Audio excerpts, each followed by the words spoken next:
Olá, alunos. Eu me chamo Marcos Alexandre Leal Silva e hoje, nesta aula especial, nós falaremos sobre a teologia do profetismo pré-exílico, contexto e mensagem. O que seria essa aula, a teologia do profetismo pré-exílico?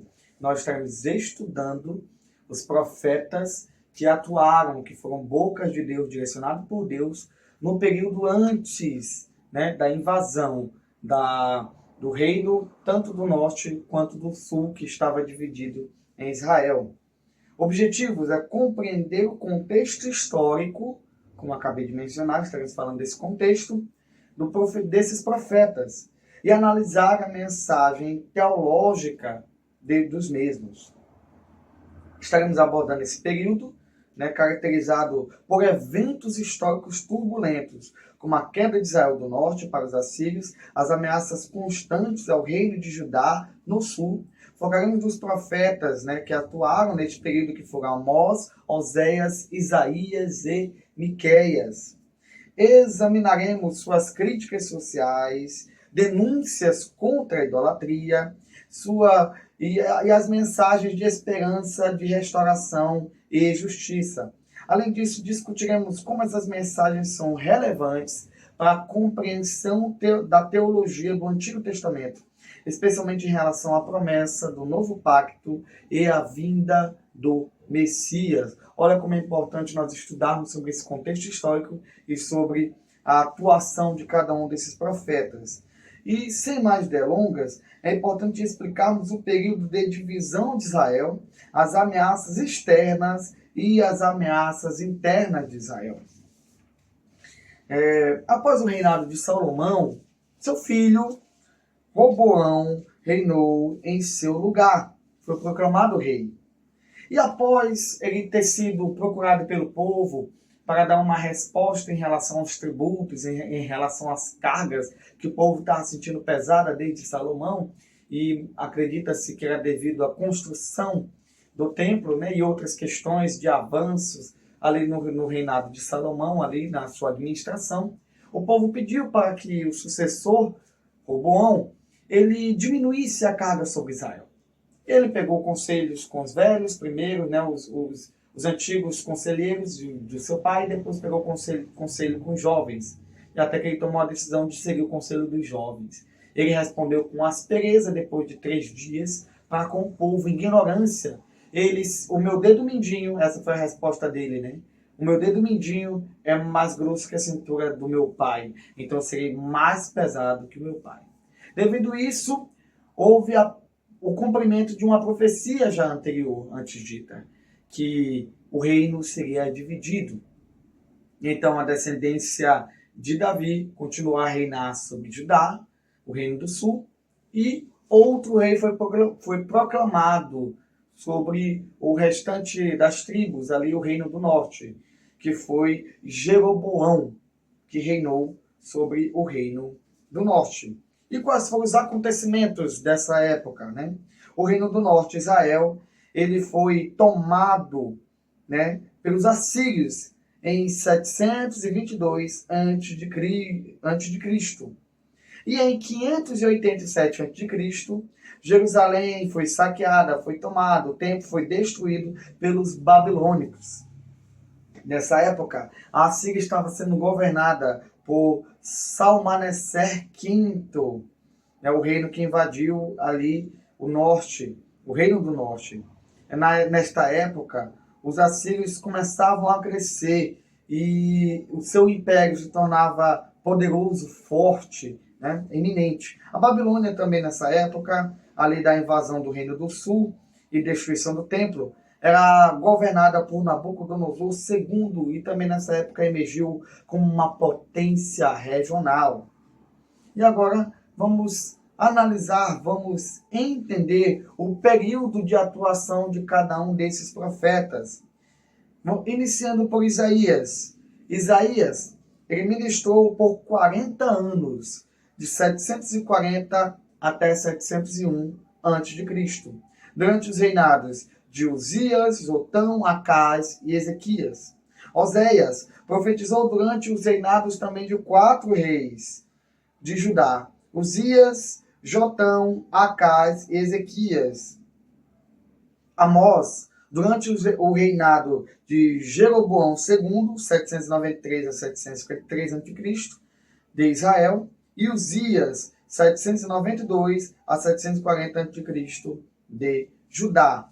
E Miqueias, seu ministério estendeu-se por mais de 20 anos. Durante o reinado de Jotão, 750 a 735 a.C., Acaz, 735 a 715 a.C., e Ezequias, 715 a 686 a.C.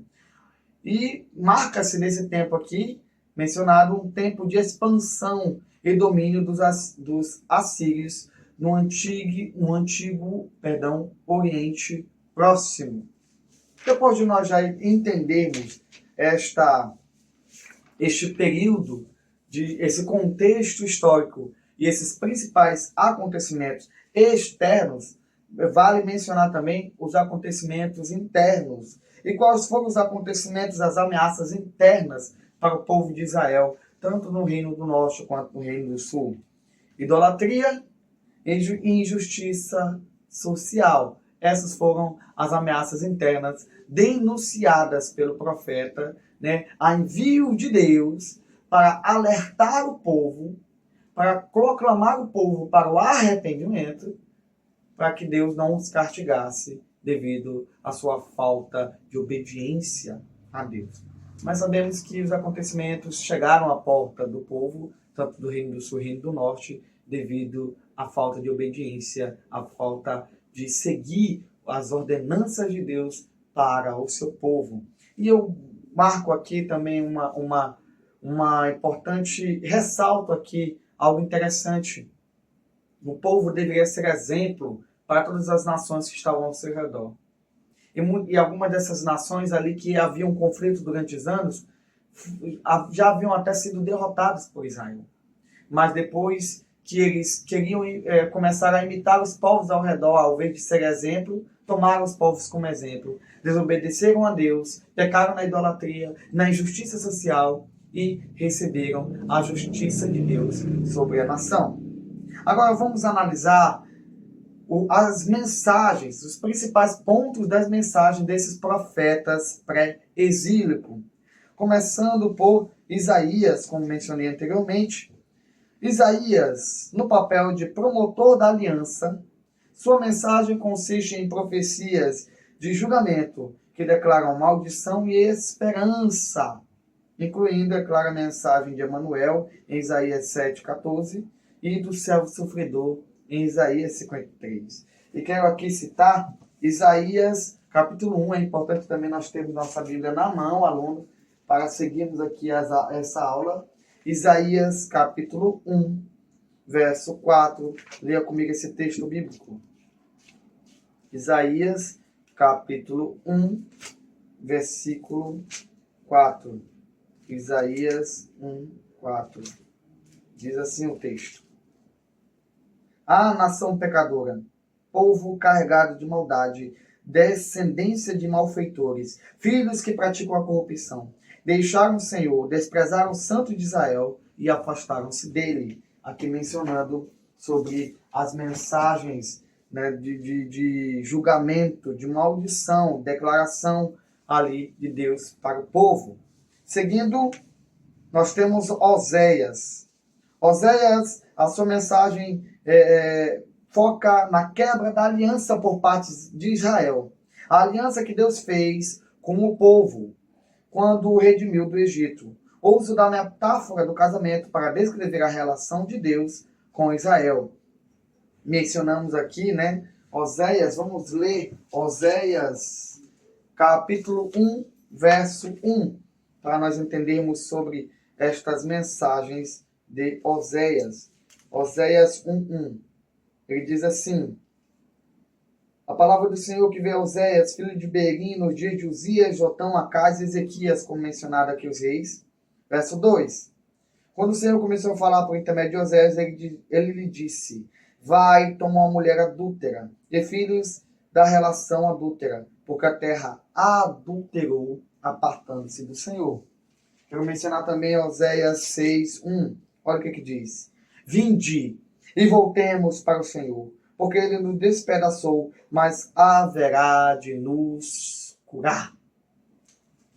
Então, as mensagens de Oséias também, ao mesmo tempo que mencionam um julgamento para o povo, também traz mensagens de esperança. E Deus ordena para que Oséias case com uma prostituta, para demonstrar de forma prática como o povo esteve adulterando contra Deus. Uma mensagem ali direta para o povo.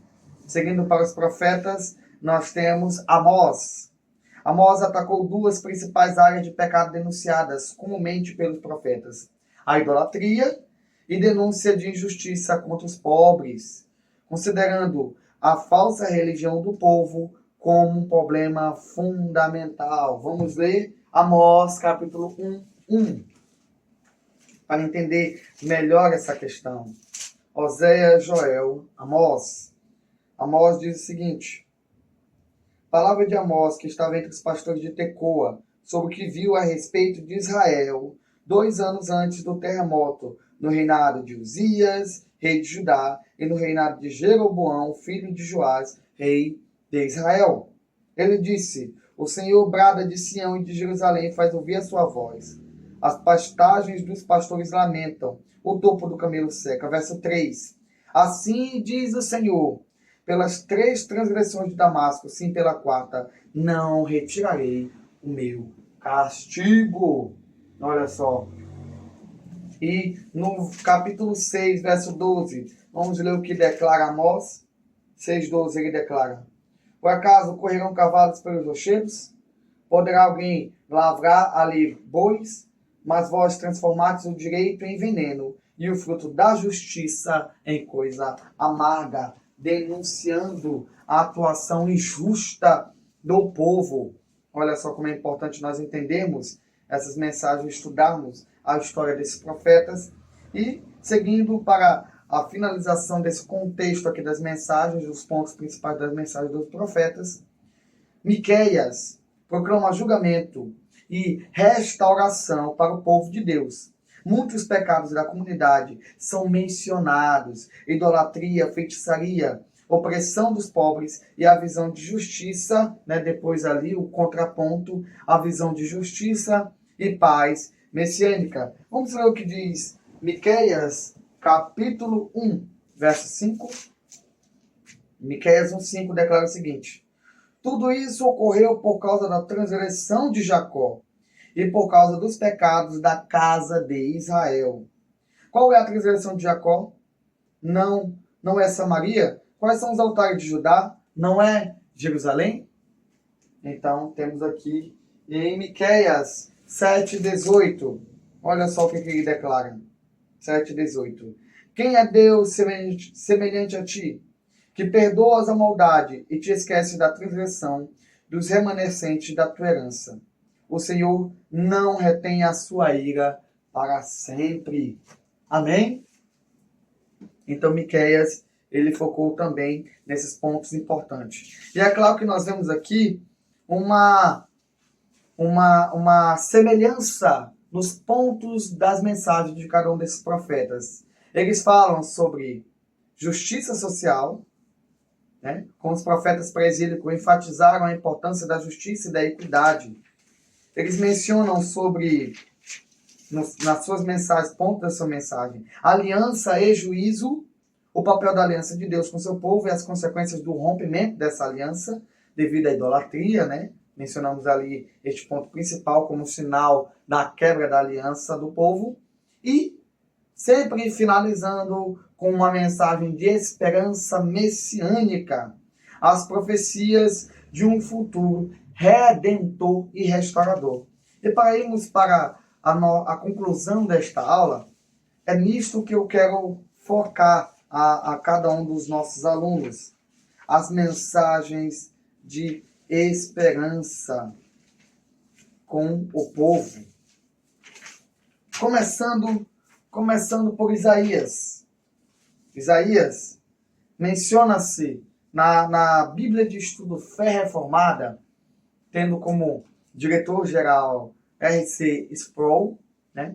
Ele menciona em cada um desses livros ali um estudo sobre Cristo em Isaías, Cristo em Amós, Cristo em Oséias e Cristo em Miqueias. Então é interessante. O livro de Isaías, começando por ele, é um dos livros do Antigo Testamento mais frequentemente citado no Novo Testamento. Jesus nasceu de uma virgem em cumprimento da profecia em Isaías 7,14. Jesus declarou que Isaías, capítulo 61, verso 1, se cumpriu em sua vida, né? Lucas, capítulo 6, 18 e 21. Jesus é o prometido filho de Davi. Então, são N textos em Isaías que nós vemos a mensagem da esperança messiânica, ou seja, a restauração que Israel estava esperando, e pensava-se que aconteceria assim rápido, ali naquele momento, só foi cumprida em Cristo Jesus, a restauração da Israel de Deus. E Oséias, Cristo em Oséias, no livro de Oséias, Cristo talvez seja mais evidente na passagem debatida do Egito, chamarei o meu filho, onde Israel fracassou em sua fidelidade a Deus. Cristo prevalece como verdadeiro filho de Israel. Cristo não somente pagou a penalidade por nossa constante prostituição espiritual, como também foi o perfeito cumpridor da lei, e por isso ofereceu justiça positiva, exigindo pela santa lei de Deus. Só como Messias realiza a restauração final do povo de Deus. Oséias. Vamos para Amós. Cristo em Amós. As profecias de restauração em Amós encontram um cumprimento final na obra de Jesus Cristo, como já notamos na mensagem de Amós, capítulo 9, verso 11 e 12. Ou seja, também Amós deixa claro a restauração final de Israel, o cumprimento é em Cristo. Em Miqueias, Cristo em Miqueias. Embora o livro de Miqueias seja mais conhecido por sua predição de Belém, como lugar de nascimento do Messias, também traz informações significativas a respeito da sua origem e missão. Miqueias também revela uma origem sobrenatural e misteriosa para o Messias, porque ele é, desde os tempos antigos, desde os dias da eternidade. Miqueias também mencionou sobre Cristo. Então, o ponto principal de encerramento, de conclusão desses estudos dos profetas pré-exílicos, entendendo a mensagem, entendendo sua teologia, é a mensagem de restauração em Cristo Jesus. E analisando isso, nós teremos que tirar 3 aprendizados, 3 aplicações. Não podemos agir com idolatria como o povo fez. Não podemos nos vender para sermos injustos. E temos que crer em Jesus para a restauração final. Quero aqui agradecer a sua atenção nesta aula. Peço que você continue a estudar esses profetas em casa e que guarde essa palavra no seu coração e que você seja muito abençoado por Deus. Muito obrigado. Deus o abençoe.